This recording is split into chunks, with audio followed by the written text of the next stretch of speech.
Australia never used to feel like this.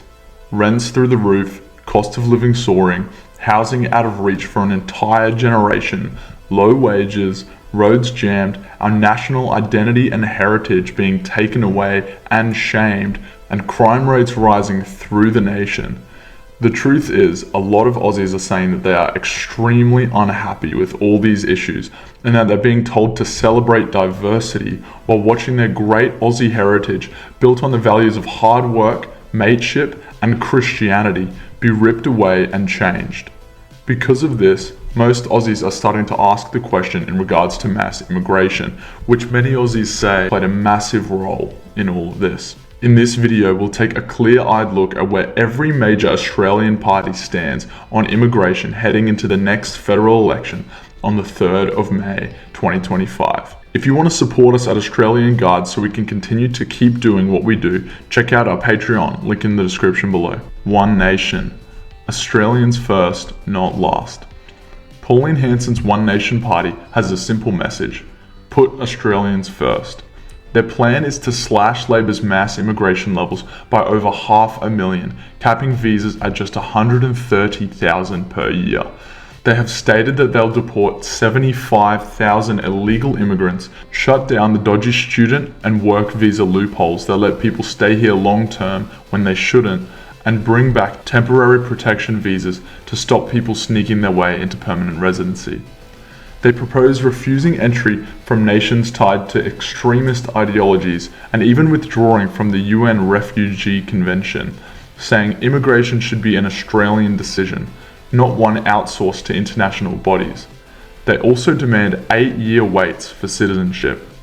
One Nation is offering a bold plan aimed at restoring control and protection of Australian wages, housing access, and community stability. The Greens. Compassion first. On the opposite end, the Greens take a very different approach. They believe the immigration system has become, in their words, cruel and dysfunctional. Their policies focus on quote-unquote compassion, human rights, and welcoming more refugees and asylum seekers, as they don't really believe in borders. Their policies are rooted in leftist ideology, advocating for open borders and even more refugee intake. According to them, our immigration system is cruel, not because of the burden it places on real Australians, but because it doesn't cater enough to the feelings of those coming here. There's no cap, no plan, no recognition of the housing crisis or crime wave some Australians say is tied to migration. Their policy documents talk about inclusion, multiculturalism, and collaboration with our region. The Trumpet of Patriots, formerly UAP, cut immigration and end the Uni Party, led by Clive and Senate candidate Sue Ellen Wrightson, are back in the spotlight, and immigration is front and centre. Palmer has pledged to cut immigration by a massive 80%, pointing to the 200,000 foreign students who arrived in a single month as a symptom of a completely unregulated system. According to Palmer, unplanned mass migration is destroying infrastructure, housing, schools, hospitals, and communities. He claims Australians are paying the price while politicians from both major parties enjoy the spoils. The Trumpet of Patriots is one of the only parties willing to preference both Labor and Liberals dead last, exposing what they call the Uni Party, two sides of the same coin, pushing the same globalist agenda. They're also calling for a license fee on iron ore exports to pay down national debt, making foreign nations like China actually pay their share, a stop to the renewables obsession, which they argue is crippling our economy and making the country poorer. Say what you want about Palmer, his message is bold and direct. Australia comes first, and he's not afraid to name who he thinks is keeping it down. People First Party and KAP, led by Gerard Rennick, stop the migration overload. The People First Party, who are partnering with Katter's Australia Party for this election, is being led by Senator Gerard Rennick and is offering one of the strongest anti-mass migration policies this election. While Katter is associated with the movement, it's Rennick who's driving the message home. Australia's migration rate is unsustainable and must be drastically cut to protect housing, wages, services, and national cohesion. Their plan includes capping immigration to under 100,000 working visas, deporting all 75,000 illegal immigrants, denying entry from radical nations, immediate deportation for foreign nationals convicted of violent crimes, a 10-year ban on welfare for foreign-born citizens, cutting back on international students, and repealing the India migration deal, which they say floods the country with low-wage workers and undermines employment for locals. People First isn't just trying to slow things down, they're trying to put the brakes on a runaway system. Rennick says clearly, "We don't have the housing, the services, or social stability to keep this up." The party's views are that Australians are suffering while governments sign migration deals with foreign nations and allow international education to operate as little more than a visa factory. They're not interested in half measures. They want to put a stop to mass migration, fix the system, and make sure that if people come here, they share our values and actually contribute, not take advantage. The Teals. No plan, just talking points. When it comes to immigration, the Teal independents are vague. They don't have a unified stance or detailed policy. Some have acknowledged that immigration puts pressure on housing and infrastructure, but their real focus is on climate, political integrity, and gender issues. What they do say is that immigration decisions should be quote-unquote evidence-based and tied to our capacity to grow sustainably. There's been mild talk of balancing humanitarian obligations with infrastructure realities, but no firm targets, no cuts proposed, and no immigration caps. The Teals appear to be more interested in keeping their inner city supporters happy than speaking out on what appears to be one of the biggest issues facing everyday Australians. Family First Party. Multiculturalism has failed. Prioritise Australian values. One of the few parties actually acknowledging that multiculturalism has failed is Family First. Their message is that Australia must rally around shared Judeo-Christian values, the very values that made this nation safe, prosperous, and free, and claim that right now those values are under attack, not just from overseas, but within.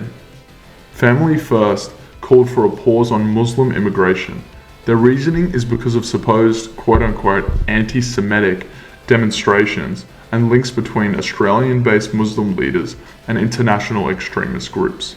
They're not saying every Muslim is a threat, but they are saying that if your leaders defend terrorism, you are not welcome in this country. As Family First puts it, quote, "You are welcome here, but leave your fights where you came from." They state that Muslims do respect Australians' values, but they argue that national leaders must draw a firm line when it comes to ideologies that are incompatible with peace, freedom, and democracy. Libertarians. Planned, skilled, values-based immigration. The Libertarian Party supports immigration, but only if it's strategic, values-driven, and designed to benefit Australia long-term. They've raised the alarm on the record high migration levels since 2021, saying they've contributed to housing inflation, infrastructure bottlenecks, and public service strain. Their platform is detailed and policy-heavy, calling for a 10-year immigration plan coordinated with states and councils. A point-based system focused on English proficiency, skills, and contribution. A mandatory values test for all prospective immigrants assessing their understanding and acceptance of Australian values and laws, and cultural orientation programs are to be introduced for immigrants. Strict qualification checks and background screenings, and reduced immigration intake unless infrastructure is in place to support the growth. They don't reject migration altogether, they believe it can work well, but only when it's planned, integrated, and tied to Australia's national interests, not short-term economic boosts. For voters who support skilled migration but want it better managed and more accountable, the Libertarians offer a middle path with a strong focus on preserving culture and function. Labor, the Albanese government, steering the big overpopulated ship. The Albanese government has presided over the highest migration numbers in Australian history. In 2022 to 2023, migrant arrivals were over 739,000 people, and net overseas migration hit over 536,000. And in 23-24, migrant arrivals were over 667,000 and net was over 446,000.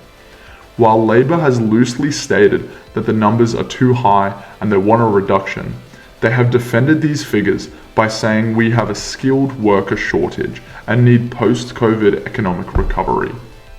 On top of that, one of the key immigration decisions for Labour in the 2024-2025 budget is the launching of new visa deals, including the India deal, and they've thrown open the doors to hundreds of thousands of foreign students and low-wage workers, all while housing prices continue to skyrocket and essential services collapse.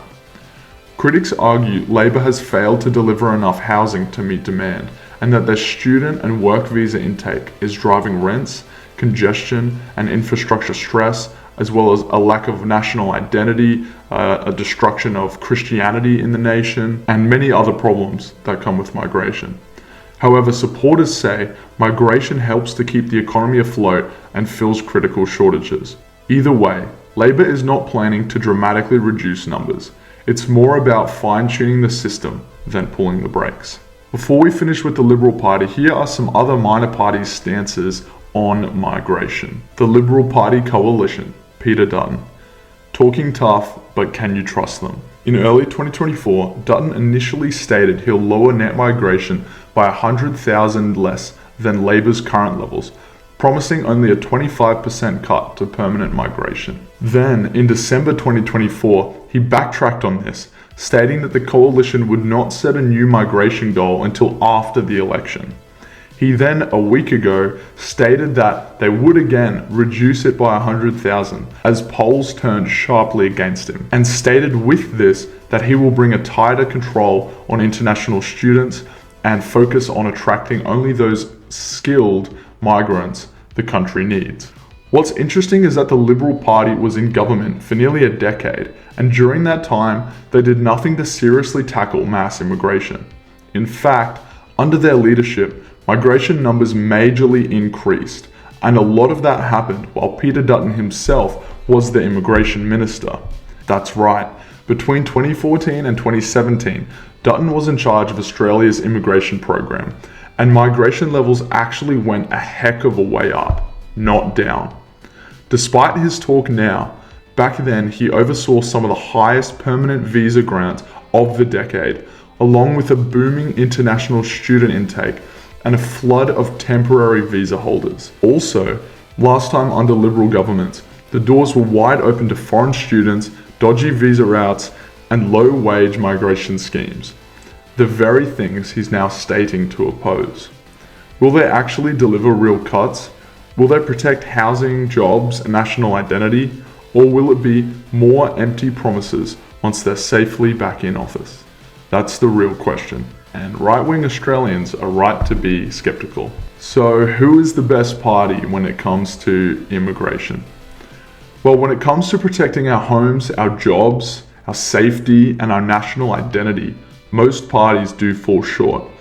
And if you see mass migration as a problem, just like over 80% of other Australians that do, then Labour, Liberal, and the Greens should be at the very bottom of your voting card on May the 3rd. Labour has broken the system, the Liberals say the right words but have a track record of weakness, the Greens seem to want a further increase of migration. Only a handful are actually willing to fix this, and try to fix it properly at least. So our top 5 here at Australian Guard are, coming in at number 5 is the Family First Party, who wants to stop Muslim immigration. Number 4 is the Libertarians, who want to lower immigration and make sure people are proficient in English and other capabilities before migrating. Number 3 is Trumpet of Patriots, who wants to cut immigration by 80%. Number 2 is Pauline Hanson's One Nation, who wants to cut immigration down to 130,000 and has publicly stated this number and also stated that they're going to deport 75,000 illegal immigrants. And coming in at number 1 is Senator Gerard Rennick's People First Party, who is partnering with the Cat Australia Party at this election. And as stated earlier, they want to cut immigration to less than 100,000, deport illegals, and put in many other policies which actually back and support Australians. So if you want lower immigration, real law enforcement, restored affordability, and a future that still looks and feels like the country that you grew up in, those are your only real choices. For most Aussies, this election isn't about who runs in Canberra. It's about whether we even recognize this country in 10 years' time. If you care about Australia's future, like and share this video. Help more Aussies understand what's at stake. Reminder to check out our Patreon in the description below if you want to support what we do so we can keep informing the public about what is happening in and to our nation. And when you vote, vote for a future where Australians come first.